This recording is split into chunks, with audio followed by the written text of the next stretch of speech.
और यूपी के विधानसभा चुनाव के लिए आज का दिन बेहद अहम है क्योंकि आज बीजेपी के गढ़ में वोटिंग होने वाली है। आज यूपी में चौथे चरण में 9 जिलों की 59 सीटों पर वोट डाले जाएंगे।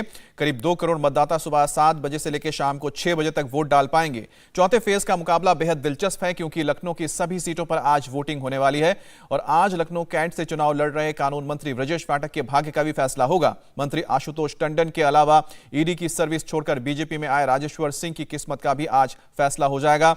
रायबरेली में कांग्रेस से छोड़कर बीजेपी में आई अदिति सिंह के लिए भी आज अहम दिन है और आज उनकी विधानसभा में वोट डाले जाएंगे रायबरेली सदर में।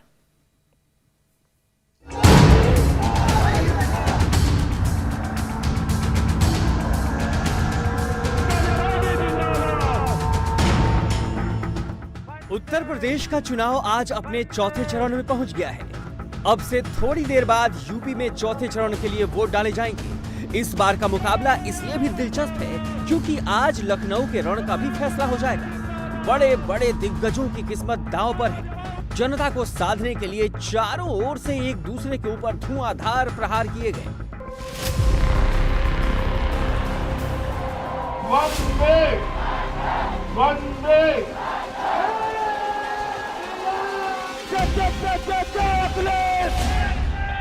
प्रचार खत्म होने से पहले मौसम में गर्मी के साथ साथ चुनाव का पारा भी चढ़ता चला गया।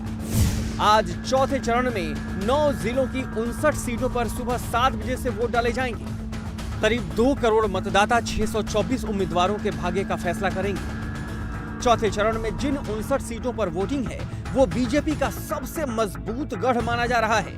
इसलिए समाजवादी पार्टी समेत दूसरे दलों के लिए यहां अपना खाता खोल पाना ही एक बड़ी चुनौती है।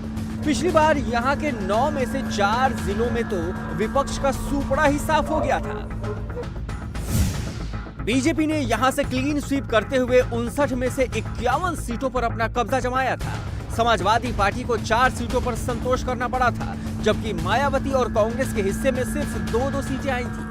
2017 के चुनाव में लखीमपुर खीरी के अलावा पीलीभीत, बांदा और फतेहपुर जिलों की कुल 25 सीटें ऐसी थी जहां से विपक्ष को एक भी सीट नहीं मिल पाई थी।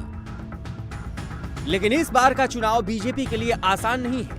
लखीमपुर खीरी की 8 सीटों पर भी आज ही वोट डाले जाएंगे। आज बीजेपी को यह एहसास हो जाएगा कि यूपी का किसान किस हद तक उनके साथ है।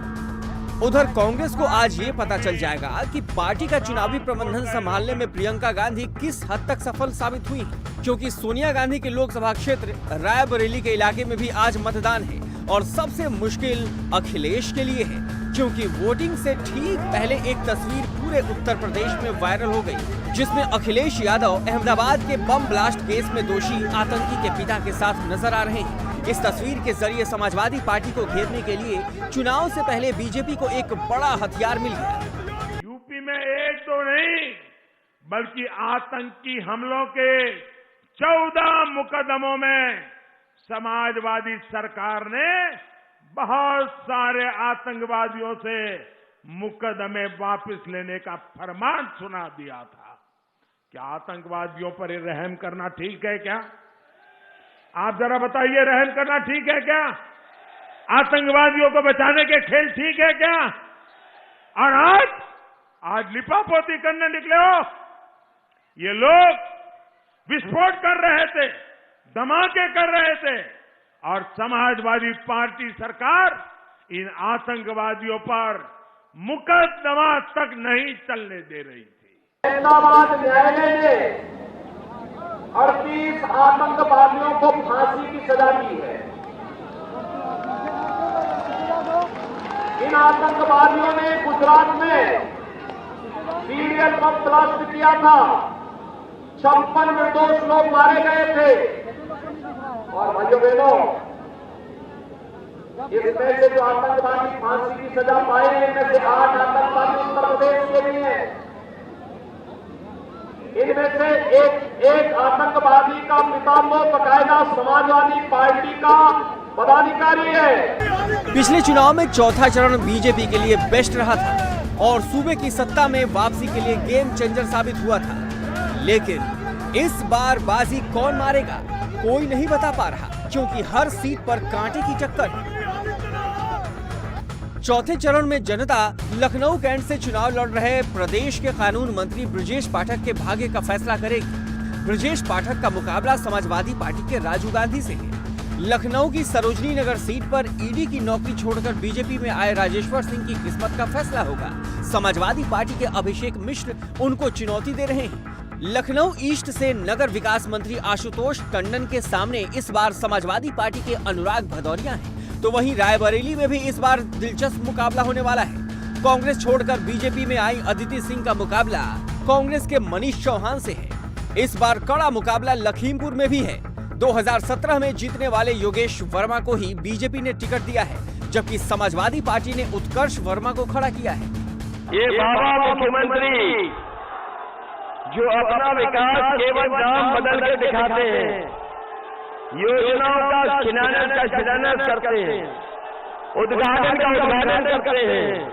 इस बार अंग्रेजी अखबार ने उनका भी नाम बदल दिया।